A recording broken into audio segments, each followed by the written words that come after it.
नमस्कार। Strangers shadow में आपका स्वागत है, जहां अंधेरा सिर्फ रोशनी की कमी नहीं बल्कि वो एक मौजूदगी है, एक एहसास है कि आज मैं आपको एक ऐसी जगह ले जाने वाला हूं जहां समय रुक जाता है लेकिन मौत चलती रहती है। आज की कहानी भारत के इतिहास के पन्नों से गायब एक पन्ने की है।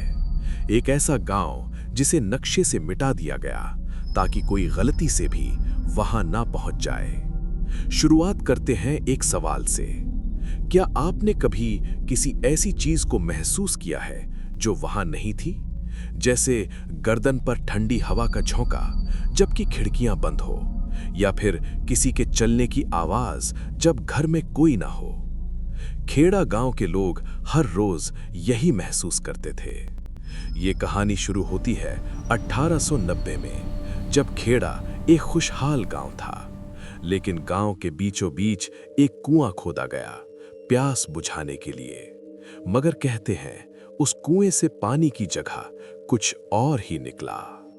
बुजुर्ग बताते हैं कि कुआं खोदते वक्त मजदूरों को जमीन के नीचे से अजीब सी आवाजें सुनाई देती थीं, जैसे कोई जमीन के अंदर रो रहा हो। उन्होंने काम रोका नहीं, और यही उनकी सबसे बड़ी गलती थी। जिस दिन कुआं तैयार हुआ उसी शाम गांव की एक औरत पानी भरने गई। वो वापस नहीं लौटी। जब लोग ढूंढने गए तो कुआं खाली था। न पानी था न औरत, बस कुएं की गहराई से एक हंसी सुनाई दे रही थी। और फिर आया 1940 का वो काला साल। एक रात सर्दियों की रात थी। कोहरा इतना घना था कि हाथ को हाथ दिखाई नहीं दे रहा था। खेड़ा गांव में सन्नाटा पसरा हुआ था। सुबह जब पास के कस्बे से दूध वाला आया तो उसने देखा कि गांव के हर घर का दरवाजा खुला है। चूल्हे जल रहे थे, रोटियां तवे पर काली पड़ चुकी थीं। पालने में बच्चे नहीं थे, खाट पर बुजुर्ग नहीं थे। पूरा गांव जैसे हवा में भाप बनकर उड़ गया हो। दूध वाला डरते डरते गांव के बीच वाले चौराहे पर पहुंचा, और वहां उस कुएं के पास उसने जो देखा वो किसी भी इंसान का दिमाग खराब करने के लिए काफी था। कुएं के चारों तरफ मिट्टी में हजारों पैरों के निशान थे, नंगे पैर। वो निशान बता रहे थे कि लोग घरों से निकलकर सीधे कुएं की तरफ भागे थे। किसी ने रुकने की कोशिश नहीं की, किसी के पैर वापस मुड़े हुए नहीं थे। सब के सब उस अंधेरे छेद में समा गए। उसके बाद सरकार ने उस इलाके को डेंजर जोन घोषित कर दिया, लेकिन डर को सरकारी बोर्ड नहीं रोक सकते। साल 1972 एक चरवाहा जिसका नाम रामू था अपनी बकरियों को ढूंढते हुए उस इलाके में चला गया। रात हो चुकी थी। अचानक उसे झाड़ियों के पीछे से घुंघरू की आवाज सुनाई दी, छम छम छम। उसने सोचा शायद कोई नाचने वाली भटकी हुई है। वो आवाज का पीछा करते हुए कुएं के पास पहुंचा। वहां का नजारा देखकर रामू का खून जम गया। कुएं की मुंडेर पर दर्जनों लोग बैठे थे। उनकी पीठ रामू की तरफ थी। वो सब कुएं के अंदर झांक रहे थे, और वो सब एक ही सुर में कुछ गुनगुना रहे थे। एक अजीब सा गाना जो किसी इंसानी भाषा में नहीं था। रामू ने हिम्मत करके आवाज दी, कौन है भाई? जैसे ही उसने बोला, वो सब एक साथ पलटे। उनमें से किसी का चेहरा नहीं था। जहां आंखें और नाक होनी चाहिए थी, वहां सिर्फ सपाट चमड़ी थी। रामू की चीख निकल गई, और तभी वो सारे बिना चेहरे वाले लोग एक एक करके कुएं में कूद गए, बिना किसी आवाज के, जैसे रुई का घेर गिरा हो। रामू बचकर भागा, लेकिन पागल हो गया। वो पूरी जिंदगी सिर्फ एक ही बात दोहराता रहा, वो अंदर बुलाते हैं, वो अंदर बुलाते हैं। लेकिन कहानी यहां खत्म नहीं होती। साल 1998 एक और खौफनाक घटना हुई।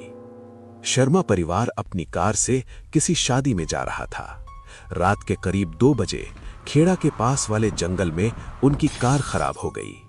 कार में पति, पत्नी और उनका 5 साल का बेटा चिंटू था।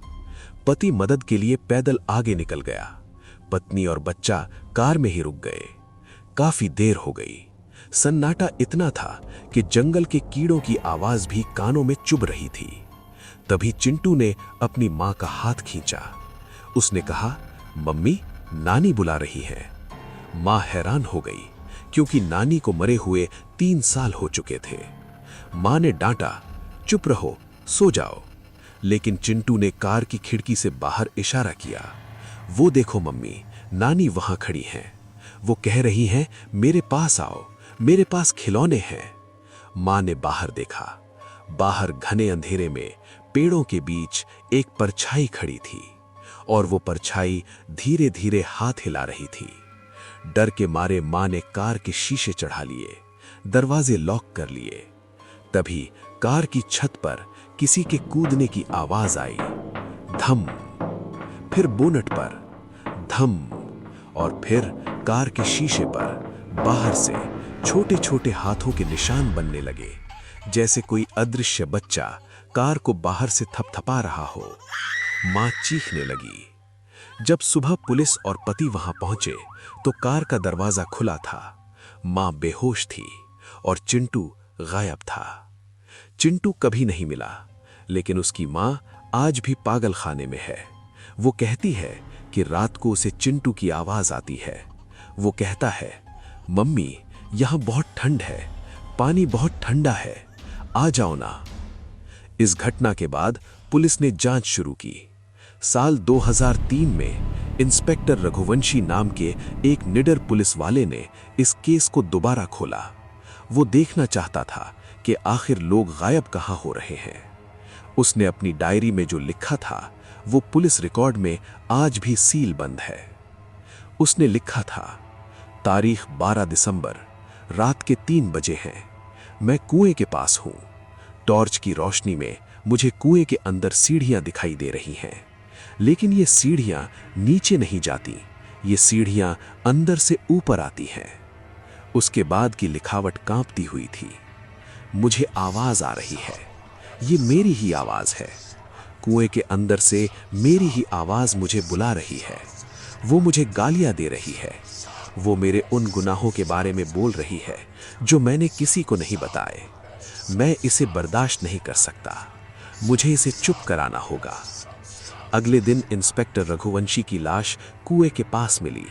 उसने अपनी सर्विस रिवॉल्वर से खुद को गोली मार ली थी। लेकिन अजीब बात यह थी कि गोली सिर में नहीं मारी थी।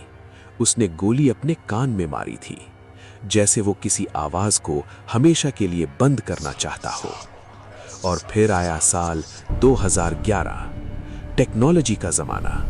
3 कॉलेज स्टूडेंट्स कैमरा लेकर वहां पहुंचे। वो भूतों को नहीं मानते थे, वो वहां पार्टी करने गए थे। उनका कैमरा बाद में पुलिस को मिला। उसकी फुटेज आज भी इंटरनेट के डार्क वेब पर कहीं मौजूद है।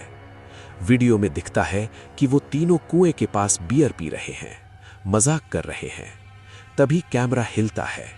कैमरामैन कहता है, यार, ये कुआं सांस ले रहा है क्या? वो टॉर्च कुएं के अंदर मारते हैं। तभी नीचे से हवा का एक तेज झोंका आता है और उस हवा में सड़े हुए मांस की बदबू आती है। लड़के खांसने लगते हैं।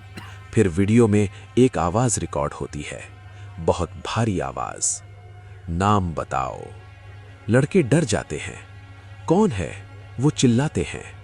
कुएं से फिर आवाज आती है, अपना नाम बताओ ताकि हम उसे पत्थर पर लिख सकें। और फिर वीडियो में दिखाई देता है कि एक लड़के की आंखें अचानक पूरी तरह सफेद हो जाती हैं, पुतलियां गायब। वो अपना सिर कुएं की दीवार पर दे मारता है। 1 बार, 2 बार, 3 बार। खून बहने लगता है। बाकी दोनों दोस्त चीखते हैं, भागने की कोशिश करते हैं, लेकिन अदृश्य हाथ उन्हें पैरों से पकड़कर घसीटते हैं। कैमरा जमीन पर गिर जाता है। लेंस कुएं की तरफ मुड़ा हुआ है और आखिरी दृश्य में सिर्फ 3 जोड़ी पैर दिखते हैं जो घिसटते हुए कुएं के अंदर चले जाते हैं। और फिर एक चेहरा कैमरे के बिल्कुल पास, उल्टा लटका हुआ। वो मुस्कुरा रहा है और धीरे से बोलता है, स्ट्रेंजर्स शैडो, अब तुम्हारी बारी है। आज भी अमावस की रात को खेड़ा के आसपास से गुजरने वाले लोग कहते हैं कि कुएं के ऊपर एक लाल रंग की रोशनी दिखाई देती है। ये उन आत्माओं की भूख है जो कभी नहीं मिटती। स्ट्रेंजर्स शैडो को सब्सक्राइब करें। अगली कहानी आपके बिस्तर के नीचे से होगी।